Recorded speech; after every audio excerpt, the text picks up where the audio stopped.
कहानी की शुरुआत होती है एक ठंडी रात से। बाहर चारों ओर क्रिसमस की रौनक फैली हुई थी, लेकिन घर के अंदर डर अपनी पहली दस्तक देने वाला था। एक छोटी सी बच्ची अपनी माँ के कमरे में आती है और डरे हुए लहजे में कहती है, मम्मा छत पर कोई है। माँ पहले तो हंसती है, मजाक में कहती है, अरे वो सेंटा होगा बेटा, क्रिसमस आने वाला है ना। और बच्ची को गोद में लेकर उसके बिस्तर तक ले जाती है। प्यार से उसके सिर पर हाथ फेरती है और कहती है, सो जाओ, रात को सेंटा तुम्हारे लिए गिफ्ट लाएगा। माँ कमरे से निकल जाती है, लेकिन बच्ची की बेचैनी अभी भी बढ़ती है। थोड़ी ही देर बाद फिर से उसे छत पर किसी की आहट सुनाई देती है। वो बिस्तर से उठती है, धीरे धीरे सीढ़ियों की तरफ बढ़ती है, और जैसे ही वो लिविंग रूम में पहुंचती है, उसकी आंखें हैरानी से फटी की फटी रह जाती है। सामने एक सेंटा खड़ा है, लेकिन ये सेंटा कुछ अलग है। उसकी आंखों में चमक नहीं है, अंधेरा है, मुस्कान नहीं, एक खौफनाक खामोशी है। बच्ची डर के मारे अपने भाई के कमरे में भागती है, उसे जगाने की कोशिश करती है, भैया उठो, सेंटा आया है। लेकिन भाई उठता नहीं, बच्ची अकेली रह जाती है। उधर सेंटा अब धीरे धीरे अपने बैग में हाथ डालता है, और जो बाहर निकालता है वो कोई खिलौना नहीं, बल्कि एक भयानक हथियार है। वो सेंटा नहीं था, वो था आर्ट द क्लाउन। अब जो हुआ वो इंसानियत को हिला देने वाला था। आर्ट ऊपर जाता है, बच्चे के कमरे में घुसता है, और उसके साथ जो करता है उसे शब्दों में भी कह पाना मुश्किल है। उसके बाद वो माँ बाप के कमरे में जाता है और पिता को बेरहमी से मार डालता है। माँ जाग जाती है, चीखते हुए भागती है, लेकिन जब वो अपने बेटे के कमरे में पहुंचती है तो उसका संसार उजड़ चुका था। उसका बेटा अब टुकड़ों में बटा होता है। वो भागती है, लेकिन पीछे से क्लाउन आता है और उस पर हमला कर देता है। उसके शरीर को तब तक काटता है जब तक वो जान से नहीं चली जाती। फिर वो उसी मासूमियत से किचन में जाता है, जैसे कुछ हुआ ही ना हो। कुकीज उठाता है और खाता है, और तभी एक और आवाज, बच्ची की। उसने खुद को छुपा रखा है, लेकिन अब उसकी आवाज ने क्लाउन को उसका पता दे दिया है, और वो भी मारी जाती है। अब कहानी हमें 5 साल पीछे ले जाती है। एक पुलिस ऑफिसर उस जगह पे पहुंचा है जहां पिछली फिल्म में सिएना ने आर्ट को मारा था। वो जांच में लगा था, लेकिन तभी पीछे से आर्ट आता है और उसका सिर काट देता है। उसके बाद आर्ट हॉस्पिटल जाता है विक्टोरिया को लेने के लिए। वहाँ एक स्टाफ मेंबर को मारकर वो विक्टोरिया के साथ ट्रेन पकड़ता है। ट्रेन में एक आदमी जो सेंटा सूट में था मजाक करता है, हंसता है, लेकिन उसे क्या पता था कि मौत उसके सामने बैठी है। आर्ट उसे भी मार देता है, उसका सूट पहन लेता है। फिर दोनों, विक्टोरिया और आर्ट, एक पुरानी बिल्डिंग में पहुंचते हैं जहां वो अलग प्लान बनाते हैं। फिर हमें वर्तमान में दिखाया जाता है सिएना को, जो अब मेंटल हॉस्पिटल से डिस्चार्ज हो चुकी है। उसके अंकल उसे लेने आए हैं। घर लौटते ही वो अपनी कजन गैबी और अपनी आंटी एंजेला से मिलती है। सब खुश है, लेकिन कुछ है जो सिएना को बेचैन कर रहा है। उधर जहां विक्टोरिया और आर्ट छिपे थे, उसी बिल्डिंग में अब काम शुरू होने वाला था। 2 वर्कर मुआयना करने आते हैं। एक विक्टोरिया के पास पहुंचता है, दूसरा आर्ट के पास, और दोनों की दर्दनाक मौत हो जाती है। 5 साल बाद फिर से आर्ट और विक्टोरिया ने लहू से होली खेलनी शुरू कर दी थी। अब कहानी यहाँ से और भी खतरनाक मोड़ ले लेती है। सीन शिफ्ट होता है और हम देखते हैं सिएना अपने अंकल और गैबी के साथ डिनर टेबल पर बैठी हुई है। खाना खाते खाते अचानक उसकी नज़र दरवाजे पर जाती है, जहां उसे दिखता है उसकी वही पुरानी दोस्त जिसे वो खुद अपने हाथों से मार चुकी है। सिएना का चेहरा सफेद पड़ जाता है। ये कोई सपना नहीं था, ये हेलुसिनेशन भी नहीं था, ये था गिल्ट, जो अब भी शरीर का हिस्सा बन चुका था। उसे याद आता है कि उसने दवा नहीं खाई। वो तुरंत उठती है, अपने कमरे में जाती है और दवाई खा लेती है। फिर वो कॉल करती है अपने भाई जोनाथन को। बहुत समय बाद उससे बात हो रही थी। सिएना कहती है, मैं वापस आ गई हूँ, अंकल के घर पर हूँ, तुमसे मिलना चाहती हूँ। जोनाथन थोड़े अनमने ढंग से जवाब देता है, स्कूल से छुट्टी के बाद देखता हूँ। उधर दूसरी तरफ आर्ट कुछ खतरनाक बना रहा है, एक नया हथियार जो फ्रीजर जैसा दिखता है। वो स्प्रे करके किसी को भी एक पल में जमा सकता है। इस मशीन को देखकर आर्ट खुद खुश हो जाता है, और उसके बाद वो निकल पड़ता है, एक बार फिर मासूमियत की बस्ती को तबाह करने।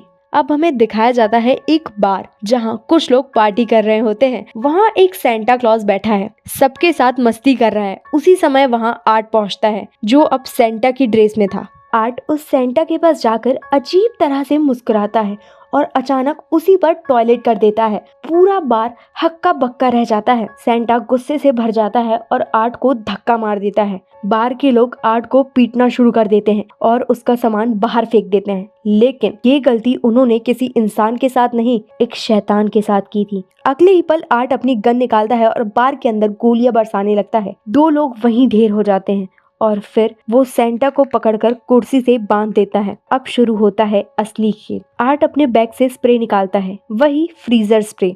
वो सेंटा के पैरों पर स्प्रे करता है, फिर हाथों पर, और फिर उन हाथ पैर को तोड़ देता है।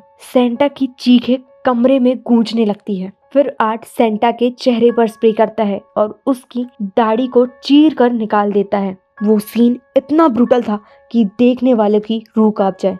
कट टू एक मॉल का सीन। यहाँ एक असली सेंटा बच्चों के साथ फोटो खिंचवा रहा है। सिएना और गैबी भी उसी मॉल में शॉपिंग के लिए आई है, लेकिन सिएना की नजर एक और सेंटा पर पड़ती है जो बाहर खड़ा है। उसकी चाल, उसकी खामोशी, सब कुछ देखकर सिएना समझ जाती है कि ये आर्ट है और वो डर जाती है। मॉल के अंदर वही नकली सेंटा बच्चों के बीच जाकर बैठ जाता है और जैसे ही बच्चे उसके बैग से गिफ्ट निकालते हैं, एक जबरदस्त धमाका होता है। मॉल की दीवारें हिल जाती हैं, बच्चे वहीं मारे जाते हैं और आर्ट अब बस खड़ा मुस्कुरा रहा होता है, जैसे मौत उसका मजाक हो। इधर घर में सिएना एक गिफ्ट लेकर आती है और उसे छिपाने की कोशिश करती है, लेकिन गैबी आ जाती है। सिएना झूठ बोलती है कि वो गिफ्ट गैबी के लिए है। उसी समय टीवी पर न्यूज आती है, मॉल ब्लास्ट की खबर। सिएना का दिल कांप उठता है। उसका डर अब सच में साबित हो चुका था। आर्ट वापस आ गया है। वो तुरंत अपने अंकल से कहती है जोनाथन को कॉल करें अभी। अंकल कॉल करते हैं और जोनाथन से कहते हैं कि वो उसे लेने आ रहे हैं, लेकिन समय बीतता है और अंकल लौट कर नहीं आते। सिएना को घर में किसी के आने की आहट सुनाई देती है। वो नीचे जाती है और वहाँ सामने खड़ा होता है आर्ट और विक्टोरिया। अब शुरू होता है असली नरसंहार, जिसकी चीखें अगले भाग में गूंजती है। सिएना चीखती है, लेकिन आर्ट उसके ऊपर झपटता है, उसे जबरदस्ती कुर्सी में बांध देता है। सामने ही उसकी आंटी एंजेला भी बंधी होती है। कमरे का माहौल डर और मौत की बदबू में भरा होता है। विक्टोरिया आगे बढ़ती है, सिएना से कहती है तुम गैबी के लिए गिफ्ट लाई थी ना, अफसोस अब वो ये गिफ्ट कभी नहीं खोल पाएगी। एक बॉक्स को सामने रखा जाता है। जैसे ही उसका कागज हटता है, उसमें गैबी की लाश होती है। उसका चेहरा इतनी बुरी तरह से काटा गया होता है कि पहचानना भी मुश्किल था। सिएना की चीखें थम नहीं रही थी। उसकी आंखों में आंसू नहीं, आग थी। अब बारी थी एंजेला की। आर्ट एक कांच की बोतल उठाता है और एंजेला के मुंह में जबरन घुसा देता है और फिर पीछे से हथौड़े से मारता है। एक भयानक मांस काटने वाला वार। अब सिएना अकेली थी। विक्टोरिया उसके पास जाती है और कहती है तुम्हारी बॉडी मुझे चाहिए, मैं उसमें समा जाऊंगी, लेकिन उससे पहले तुम्हारे लिए एक तोहफा है। आर्ट एक बॉक्स लाता है जिसमें बैठी होती है गैबी जिंदा। सिएना राहत की सांस लेती है, लेकिन तभी एक चश्मा कंकाल के चेहरे पे रख दिया जाता है और सिएना समझ जाती है कि ये जोनाथन है। उसके अपने भाई को इन दरिंदों ने मार डाला था।